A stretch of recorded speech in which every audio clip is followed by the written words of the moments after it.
Thanks for your kind introduction. Welcome everybody. It's nice that so many other people joined the team here. I think we had a very, very inspiring day.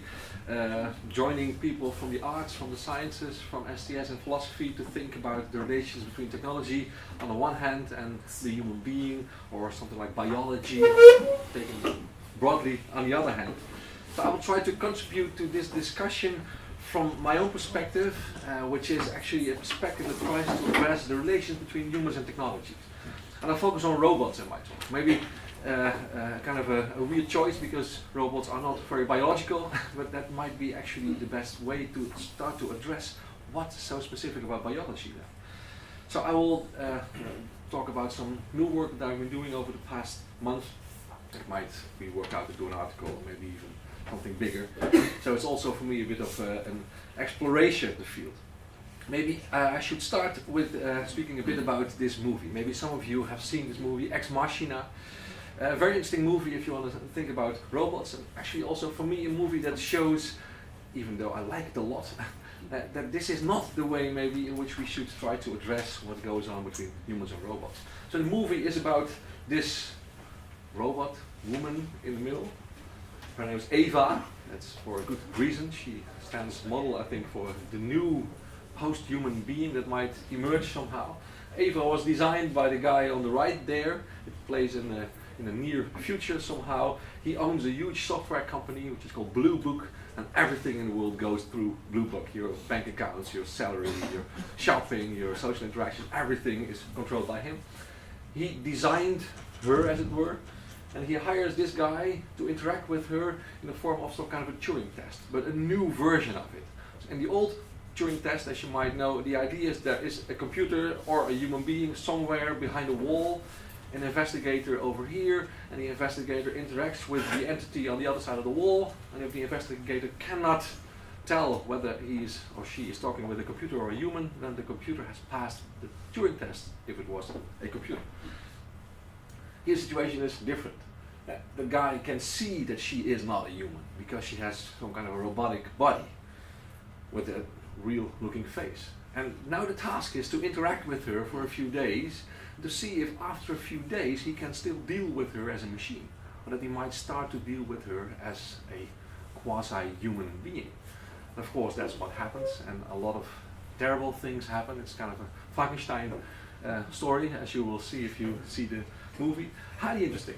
Highly interesting, I think, because it really tries to put to the extreme the differences between humans and robots. The difference between a biological being that we are and a post-biological being that a robot is.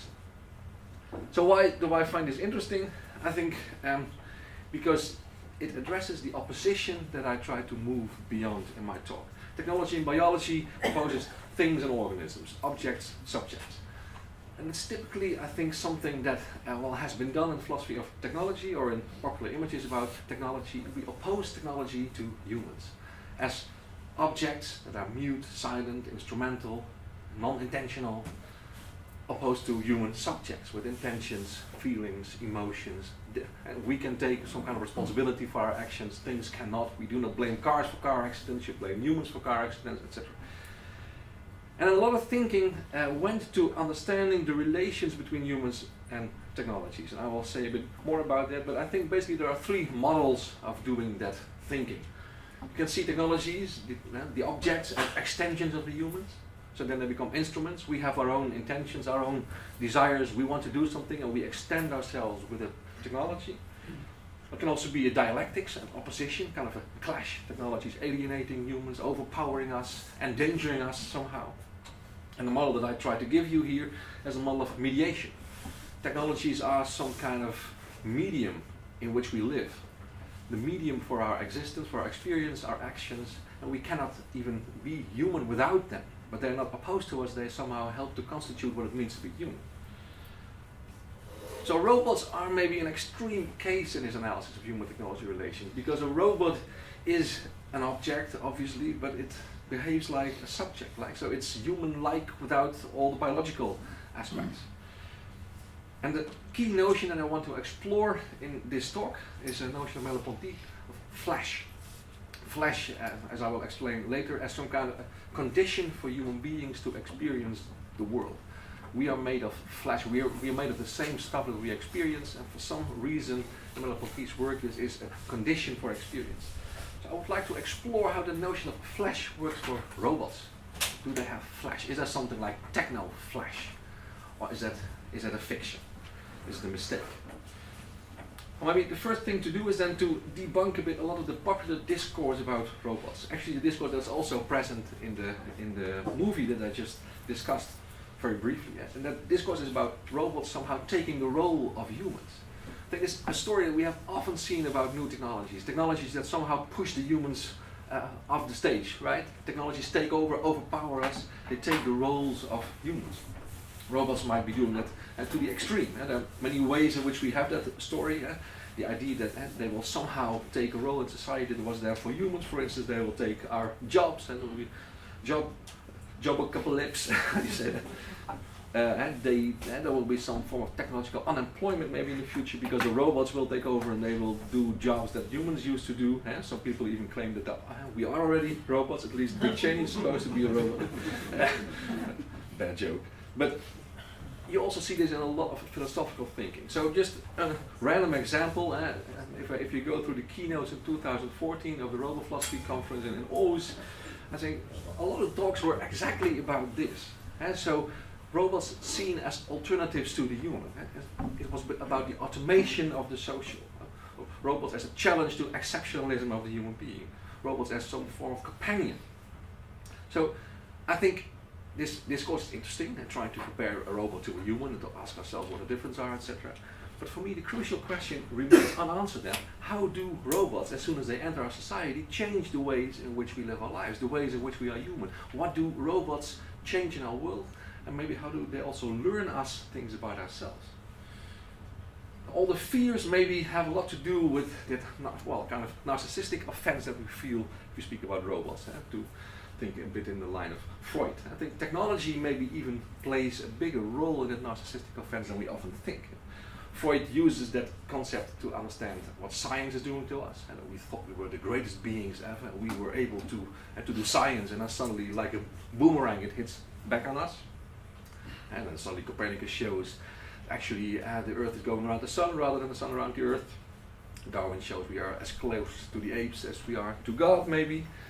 He himself, in his own narcissism, shows that what we call ourselves is only a thin layer of resistance against some stuff that we don't even dare to look into the eyes. Maybe technology challenges our self-image as well. Technology has really influenced at a very deep level, and addressing that is often felt as a threat. The book that you just mentioned when you introduced me, Moralizing Technology, is about the ethical significance of things. It's about the question to what extent there can be normativity, morality in technology somehow, in the sense that when we use technologies, they somehow affect our moral frameworks. And this resulted in a lot of resistance among some ethicists, saying, well, ethics is purely human. You cannot allow things to play a role in ethics. It feels like a narcissistic offense. We need to be autonomous, and any interference from outside cannot be taken into account. Robots do the same thing.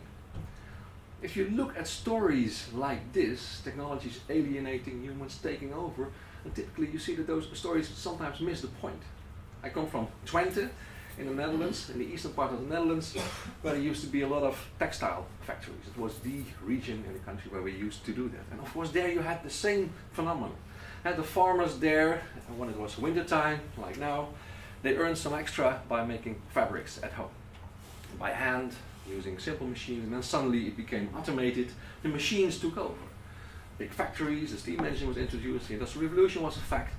And of course, the story was that technology would alienate humans from themselves. And in a sense, it did, but not by taking over the work of humans, not by outdating the human, but by changing what labor works. And this is a picture actually from a factory that was just at the place where my house is now, in Enschede. Here you see what this technology did to humans, degrading their work to doing only the little things that machines cannot do, cleaning the dust, connecting to little lines that were somehow broken, etc. If you look at the empty look in their eyes, working 14 hours a day, and even kids had to do that. I think this is maybe an image for how to think about technology. Not that technology is always working like this, but here technology didn't take over, but they mediated human work. They changed how people work. So I want to explore in this talk how robots can be understood in terms of such a framework of mediation. And I want to do that in 3 steps, so I hope I will manage within 45 minutes. I will talk even faster than I'm doing now. First, I want to tell you a little bit about the approach of mediation that we are working on in Twente, in the team, on a big project. What is the philosophy of mediation? I like to explain that to you, and I want to use that to understand robots. More specifically, human-robot interactions. How do robots change the ways in which we experience the world, in which we interpret the world, in which we live our lives, engage with other people? Then in order to deepen that analysis of the structure of human-robot relations, I will introduce that notion of the flash that I already announced at the beginning, and then investigate how robots somehow engage with social relations, how social interactions between humans can change because of the presence of robots.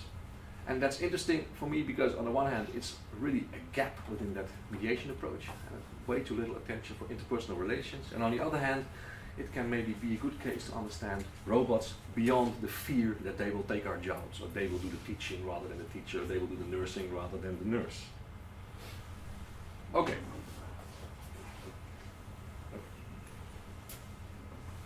So let's first go to the human-robot interactions, seeing robots as mediators. Maybe just a few words about the basics of the mediation theory.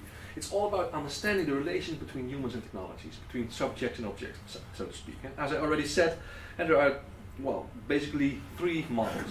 The extension model, where technologies are instruments, and where the intentions are with the human, and technologies are neutral things that help us to achieve our goals.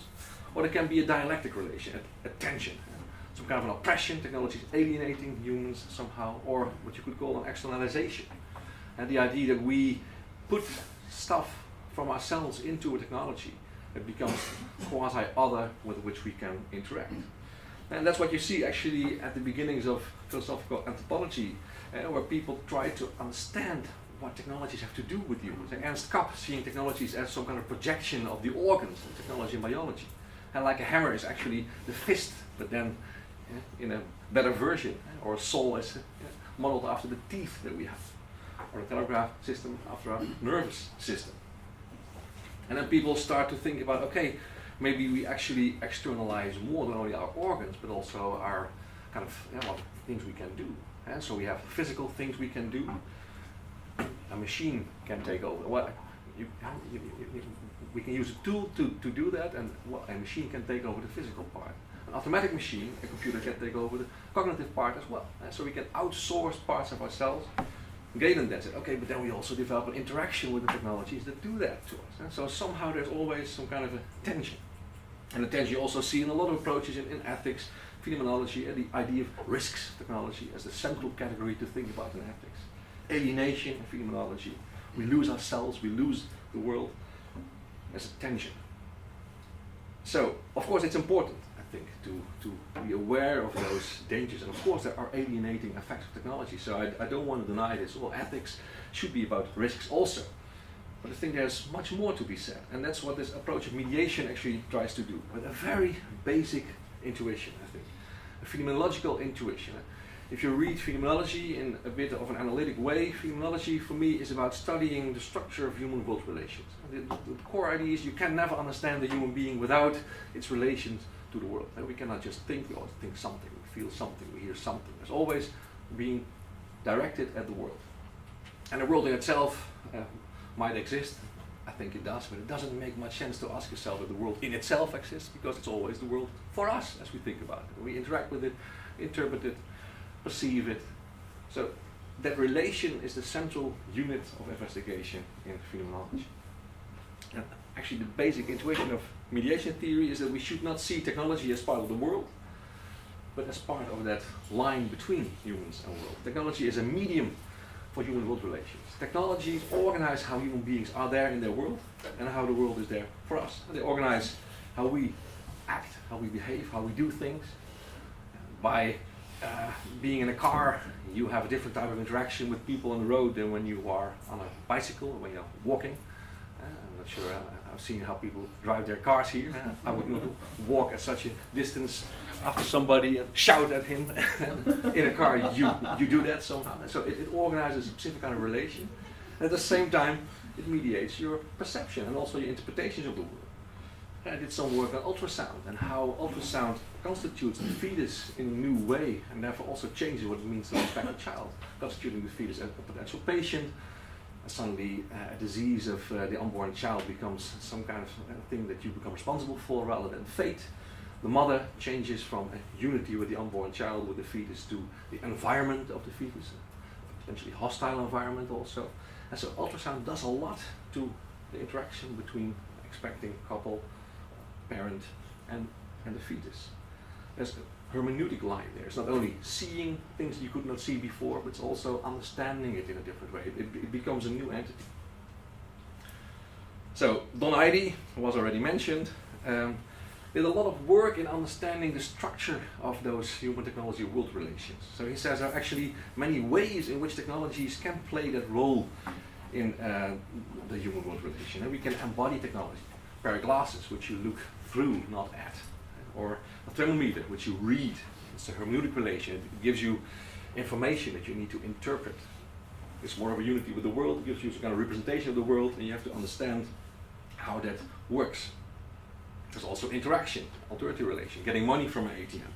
The world is between, has some more brackets there. It's not that important. You interact with the technology. Or there is a background relation. Technology is forming the context of our experience. Sound of the beamer, sound of the air conditioning, and causing me to need a microphone, etc. You don't notice it, but it organizes how we perceive each other. So this is how it works in Don Heidi's framework. And actually I want to move a bit beyond this framework, but to expand it to understand robots. Maybe the first thing to say is that we're currently trying to elaborate this framework towards all kinds of subfields of philosophy, also with a very basic intuition that the main subfields in philosophy require us to understand the human-world relations somehow. If you try to understand what scientists do, they typically use instruments to do their work. So what does it mean that a psychologist nowadays makes statements about the behavior of teenagers based on fMRI imaging? How does that organize the relation between a psychologist and a teenager? And how does that give new concepts, new frameworks that wouldn't make sense in a time of Freud, who we just saw? Or morality, what does ultrasound do to the choices that we make about abortion? Suddenly you become responsible for something you were not responsible for. Do we get new categories, and do actually our normative frameworks about taking responsibility change? Does it become normal to have an abortion or not? Can you say that values are technologically mediated too? Metaphysics, forms of transcendence. If you expect a child, does it mean that the Vatican is right by saying there should be a ban on IVF because you receive a child rather than making a child? Or can you actually say that the technology of IVF somehow organizes new forms of transcendence, where people experience some form of transcendence in a new technologically mediated way? Art and culture, there are many ways in which technologies organize experiences, practices, which can be the basis of asking the old philosophical questions in new ways. Most importantly, I think, is that we can also see that new technologies challenge the framework of Don Heidi. New technologies urge us to expand that list of human-technology world relations that Don Heidi gave. And maybe a first step also in the biological realm would be simply to ask ourselves what the differences are between advanced hearing aids and a cochlear implant, which is directly connected to the hearing nerve. Maybe it's also good to see that an intelligent hearing aid already brings in this extra interesting dimension. Those are things that you can somehow program to focus on speech of people near you, or on an actor on stage, or a concert, or TV, or whatever. As you can say, there is some kind of intentionality of technology towards the world, and human beings have an intentionality towards the ways in which technologies have an intentionality towards the world. It's a composite intentionality, composite being directed at the world. In the case of an implant, it's all different, right? Then suddenly it's not an association of two entities, it becomes kind of a new entity, kind of a hybrid entity with a new kind of intentionality, maybe a hybrid intentionality. Something more intimate is at stake here than an embodiment relation. It's different than a pair of glasses or a hearing aid. It's a different type of relation. Well, this shows that there are boundaries to the Leidy's framework. And maybe if we look again at the list, you can say that here technologies move, as it were, ever further away from the human, from being embodied to being read, to being interacted with, to being the context. At the extremes, there is more. For instance, a brain implant, as we just saw in the case of hearing devices. If people change their behavior because they are Parkinson's patients and they have an implant that increases the production of dopamine in their bodies, which enables them to walk again, and typically they can feel good or very good, and even become something like manic, hypomanic. Can you say that it's their intention? It's the intention of the device? No, it's kind of a new hybrid entity that develops those intentions. So that's more intimate than an embodiment relation. More active than a background relation is an interactive background, ambient intelligent, smart environments, hospital beds that can detect if you fall out of bed or step out of bed, houses that know if you're at home or not, or maybe even can tell from your movements whether you're excited and you want some action, strong lights, or whether you're tired and you want low lights, and just nice interaction with good pop songs or something. Or maybe augmented reality, Google Glass, which gives you a bifurcated relation to the world. Right? On the one hand, you see the world through glass. On the other hand, you see information about the same thing that you are seeing. So it's a split intentionality. Or, of course, what I want to arrive at, the robots. Interacting, but not just with an ATM that has some form of intelligence, but interacting with a device that somehow pretends to be human, that does human-like things. So you can say, okay, we can try to give new names to those configurations, like fusion for the brain implant, immersion for the smart environment, augmentation for Google Glass, encounter or something like that for a robot. With new symbols, well, the same symbols organized in new ways, where you see new mergers of either technology and the human, or technology and the world, or the bifurcation, or some kind of a new interaction between humans and technology. Humans not only focusing on technology, but technology also focusing on humans. So if you think about robots, how can we then still use the idea of mediation? Well, I think the basic intuition I have here is just like you saw the textile factories, where it was not the loom against the laborer, but the loom reorganized how the laborers were there in their world. Also, robots organize how human beings are there in their world, which bring at least three types of interaction. The interaction between the human and the robot, the interaction between the robot and the world, and the interaction between the human and the world via the robot, as it were. So people encounter the robot, interact with the robot, and it has its own dynamics. It requires new forms of learning, specific design of the robots also. The robot has an intentionality towards the world. For instance, I will give you later the example of care bots or teaching robots. Of course, and they have a specific approach to the teaching material or to patients. And then, of course, nurses deal differently with patients when they allow a robot to play a role in their practices. Or teachers deal differently with their pupils when they allow a teaching robot in their practice. So somehow, rather than seeing a robot as opposed to the human, and we should focus on trying to understand the interactions and be worried about how to somehow program the robots that they will not do things that only humans can do or something. Maybe we better think about how to understand the relation between humans and robots, and just to be better able to ask ourselves where the real societal issues are. Let me just give you two examples. So I already mentioned the teaching robot as an example. Here you actually see a teaching robot in the classroom of one of my kids. On the left below, actually it's already more than a year old, this picture. With Vanessa Evers, a professor at our university working on social robotics. So this is one of the robots that actually is teaching my son at this school, where she does her experiments with the kids. Really interesting, because this really opened my eyes to address all those fears about robots taking over the work of teachers in a new way. Because what happens here basically is that the kids learn things by teaching the robot things. So kids learn things much better by having to explain them to a robot And a robot can also contextually explain things to kids, noticing what they understand, what they do not understand. But it's completely embedded in a teacher-pupil relation. The teacher uses the robot to help in teaching as one of the exciting, challenging ways, contextualize things to do teaching. So here you see the child encounters the robot with a new interaction. The robot has a relation to the content, a technological intentionality as it were. And then of course you get new teacher roles and relations when the child experiences the teacher through the robot. Also kids understand the material in a different way mediated by the robot. And you also have the relations of the kids with each other, with other things, because there is a robot in the classroom, things are organized differently. Other type of robots, maybe with less favorable, is this type of robot, drones. Sometimes they're a bit innocent. A lot of stories are actually about technological unemployment. I just heard a few days ago the first parcel was actually delivered by an Amazon drone. So this is what this comic tries to say. I can look for another job, says the postman. I can maybe become an underpaid warehouse worker at Amazon.com. A drone taking over the work of humans, it's the popular imagery. Or a war drone, Obama instructing a drone, strictly follow, never target civilians. Okay, and so also here a drone as the ultimate coward, as it were. We don't dare to do the killing ourselves, so we let the drone do the dirty work for us, but then we instruct it ethically, so to feel not so bad about it. But it's again the imagery of robots taking over the role of humans.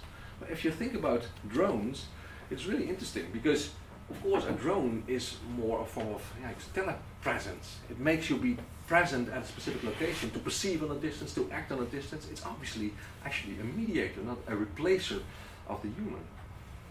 And actually there are also several devices involved. The operator has a control unit that is embodied somehow, and then the drone sees things and can do things. So there's also a hermeneutic relation as where you interpret the world through the way in which the drone gives you information about that world. It's a double mediation involving a second body, a robotic body that somehow takes the place of your body somehow. And it mediates, and also of course also distance and nearness somehow. Perceiving at a distance, and what you see, for instance, the police inspects neighborhoods at night using drones. The fire brigade inspects fires to see if the fire is really extinguished. And the police also inspects parts of nature to see if there was dumping of stuff by people, etc. So you see this composite relation. The human plus a technology. The operator embodies the drone and has an interaction with how the drone observes the world. You also see that drones can become a background relation. If the police use drones for something like crowd control, so there's a big demonstration, a pop festival or something, drones can observe the crowd and see if something goes wrong, then of course it contextualizes you. If you do this in Turkey, you can, this might be different than when you do this in Amsterdam or something. So there is a background relation with normalizing effects, determining what kind of politics are allowed and what are not. And also if you look at the military drones, I think the action at the distance is also very relevant there, of course, because there you see, of course, the drone doesn't take the place of the soldier, but actually there is still an operator doing the killing through the drone. And you see that there's a lot of discourse at the moment about PTSS with those soldiers. Actually there are ever fewer people who still want to do this, and the Pentagon is only trying to recruit people with slight form of, I could say, disengagement, psychopathy, you could say, because it's really hard to do this killing. If you would say, okay, you're just a coward, you sit behind your screen, you have your hamburger and your Coke, and you shoot some people. But what happens if you look the people straight into the eyes, you can really observe the whole field. You actually need to check if somebody is really dead to write a report.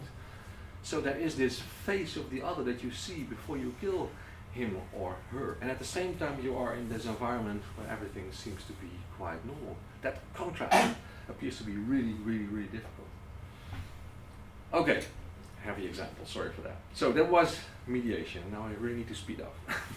How does a notion of flash help us here? I think if I can explain that and I can come to a conclusion, I'm happy already.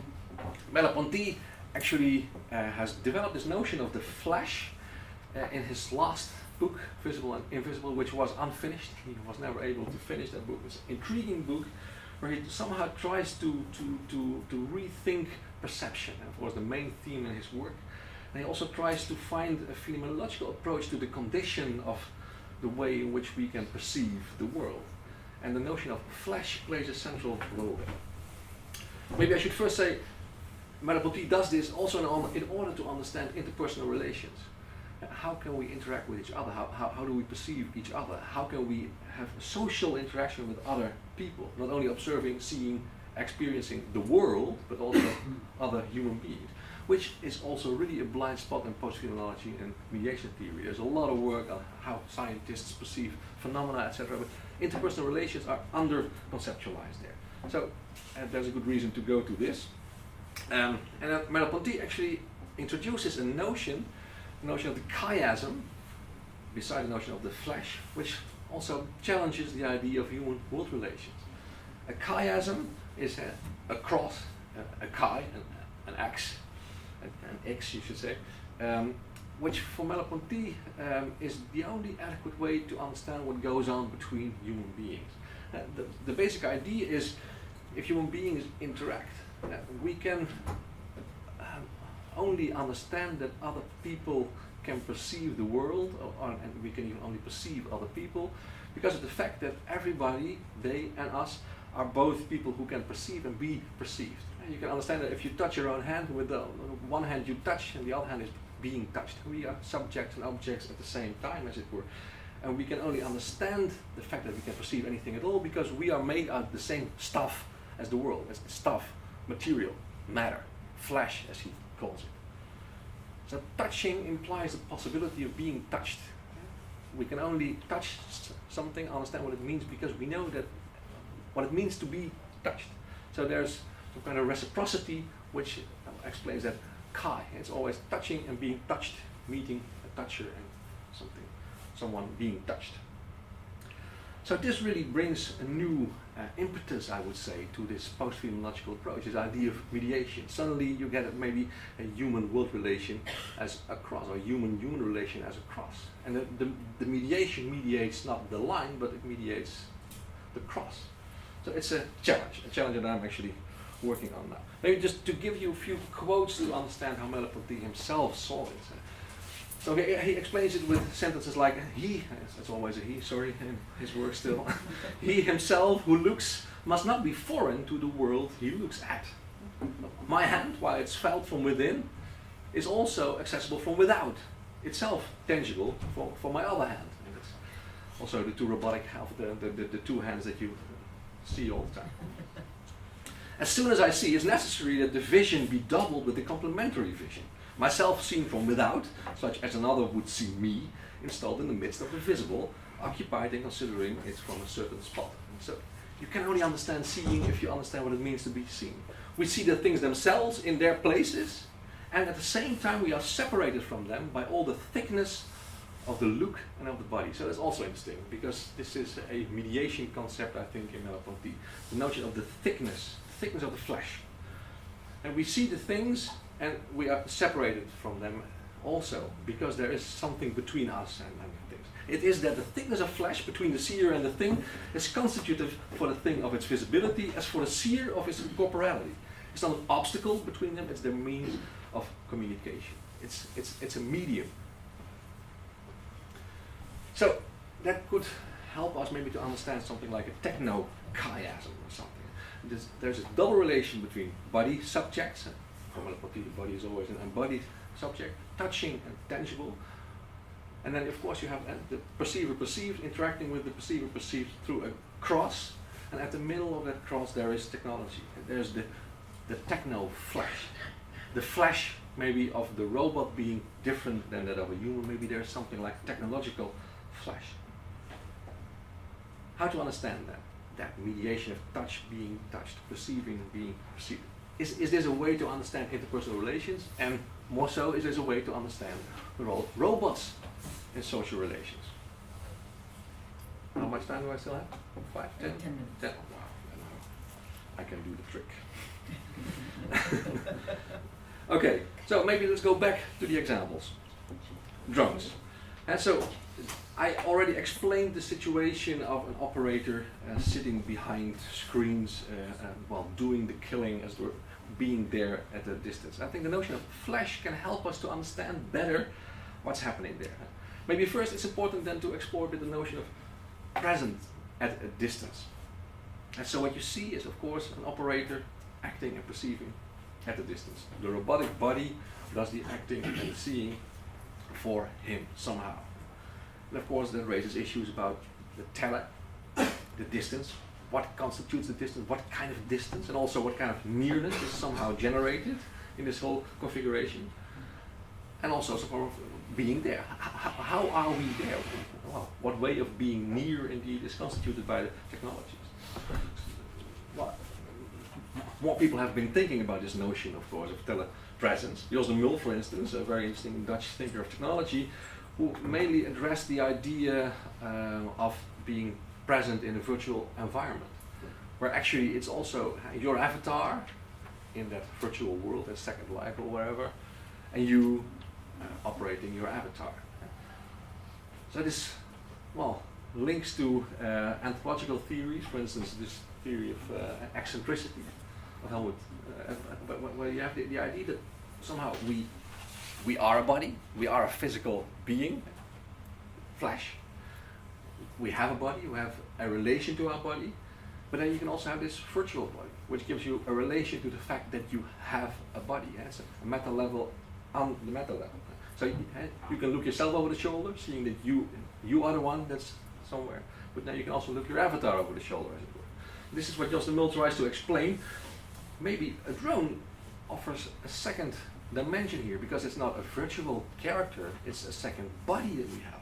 So we have maybe a multiple body multiple in a sense, to quote Henri Mol in a different way. A drone operator has this multiple body. So that raises the question, what kind of body subject is constituted through the robot? So I think here the notion of the thickness and the flesh can help. Because here you can say the flesh and the thickness of the flesh separating the operator and the victim is multi-layered. It's of course the body of the operator, which is always the flesh that has a thickness. The controller, the specific way in which the controller enables an operator to operate, to perceive, to see things, the haptic feedback you get, the visual feedback you get, and the robotic body that somehow films what's happening there, interacts with people, there's a delay maybe, there's a lot of thickness as it were. A new distance that also organizes the moral experience of soldiers and the PTSS that they have. And of course maybe the interesting thing is that actually it brings us back to the horrors of war. We thought technologies were alienating us. You just push a button and it does the killing, and who cares? Suddenly you are just in the field again and you have this direct experience.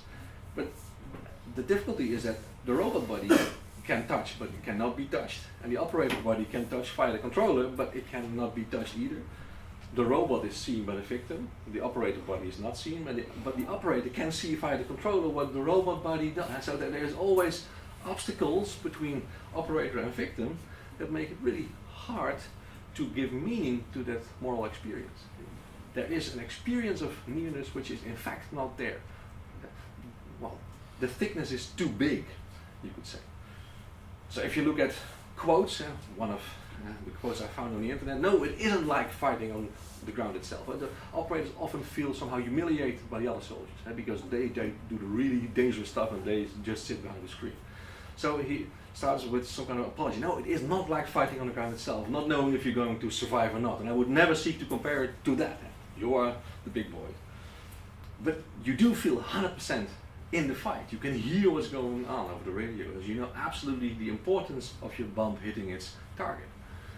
And so it's the very real experience that they have that makes it so complicated, which of course to me raises a lot of association with Levinas and the idea of the face of the other as the basis of moral experience, the infinite character of seeing somebody, looking somebody in the eyes, irreducible, not somehow reducible to yourselves, and suddenly the thickness of the new flesh with all the layers of the operator body, the controller and the robotic body mediates that experience in such a way that there is still the face of the other, but a response to the face of the other fails somehow. Okay, less heavy examples, of course, are the service robots, like the teaching robots that we have. So we already saw the different ways in which such a teaching robot mediates between teachers and pupils. So you could also say that what happens there is that there is some kind of a flash of education somehow. A teacher teaches a pupil, and that teaching, that interpersonal relation, is based, of course, also on the notion of flesh. And the pupils are made of flesh, just like the teacher's made of flesh. So the robotic flesh somehow mediates the intentionalities that go on between pupils and teachers. Where teachers get new models, maybe even new role models, but also have to develop new sensitivities to how children learn and experience the situation in the classroom. And the pupils have to get used to new ways of being seen, actually, and also new ways of being seen by the teacher as mediated by the robot, and also new ways of dealing with the content and understanding if the teacher understands that they do or do not understand what they are supposed to learn. It complicates things. Care robots are the same medication dispensing robots that we have in Dutch hospitals that just drive along rooms and give drugs to patients in hospital, which is really praised by the designers because they never make mistakes, and sometimes accidents happen in hospitals because people get the wrong dose or the wrong drug.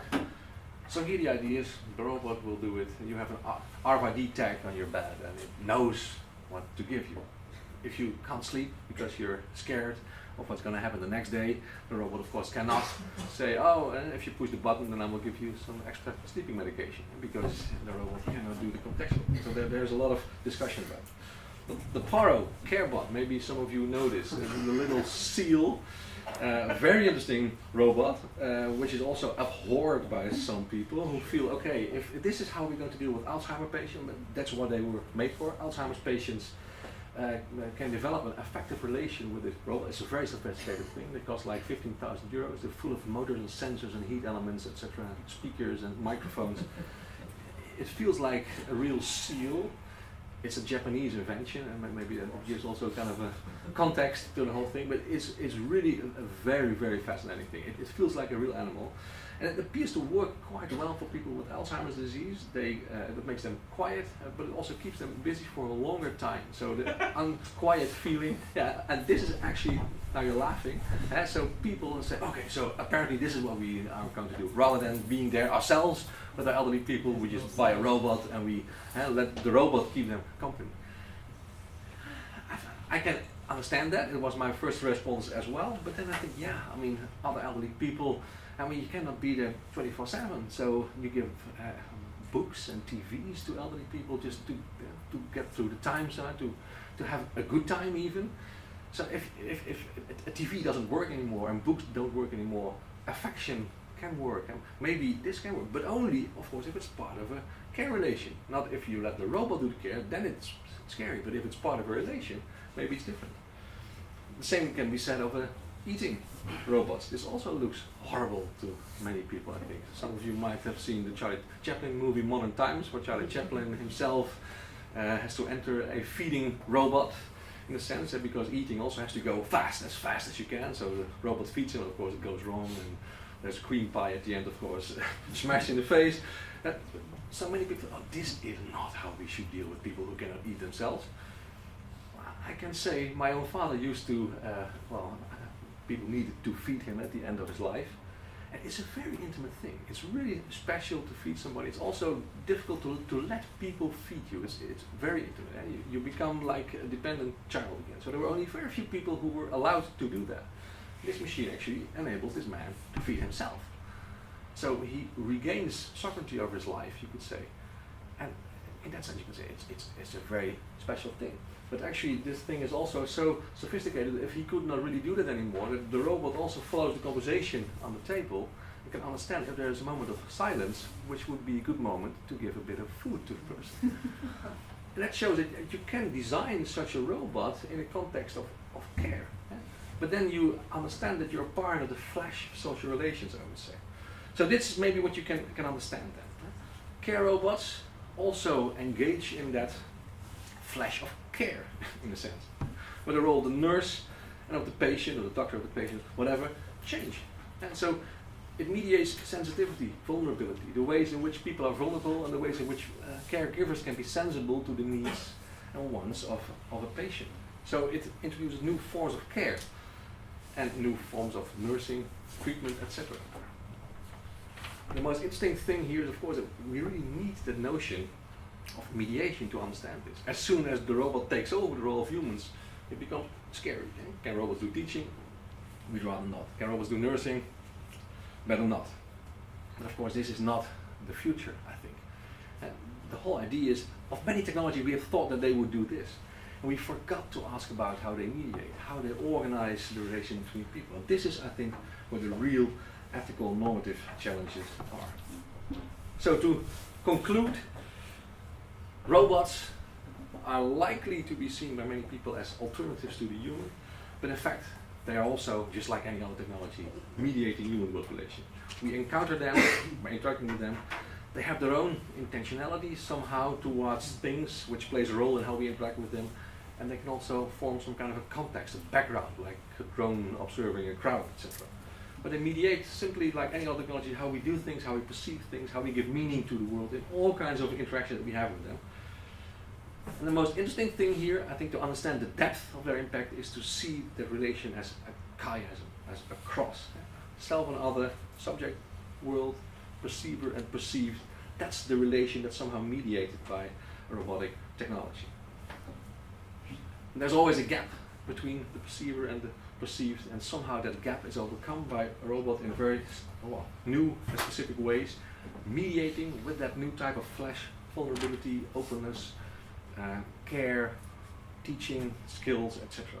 So I think this is an interesting new realm for doing our research. It might actually also inspire the design of robots, where you can try to design that flesh somehow. And not that that is the only place to do ethics, but I think we should definitely do it also there, to understand how robots organize practices so that we can anticipate how they might affect them, and to take those values that are at stake there into account when we design them. And then indeed, the picture you've seen many times, it's not the robot opposed to the human, but it's maybe somehow understanding that touching and being touched, it's what is at stake. But not that we touch the robot as an alternative to ourselves, but as a companion in our lives that we might need to learn to live with.